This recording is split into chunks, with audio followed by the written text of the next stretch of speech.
প্রথম হলো কি করে? টমেটো, চিংকি, তোমরা এটা কি করলে? তোমাদেরকে নিয়ে যে আমি বড্ড গর্ব করতাম, আর শেষমেশ এই কালো মেয়েটা নাকি প্রথম হলো। এসব কথা বলে ম্যাডাম লাউ রেগে চলে যায়।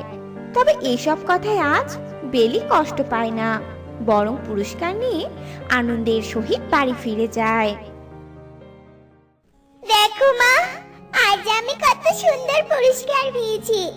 আমি আজ বিতর্ক প্রতিযোগিতার প্রথম হয়েছি মা, আর তাই তো এই সুন্দর ট্রফিটা পেয়েছি। তুই সত্যি বলছিস মা? আজ যে আমার বড্ড খুশি লাগছে। তুই একদিন অনেক বড় হবি রে মা, এটা আমার আশীর্বাদ।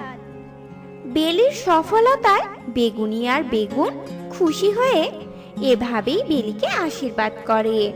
আর এমন আশীর্বাদ পেয়ে বেলি ভীষণ খুশি হয়।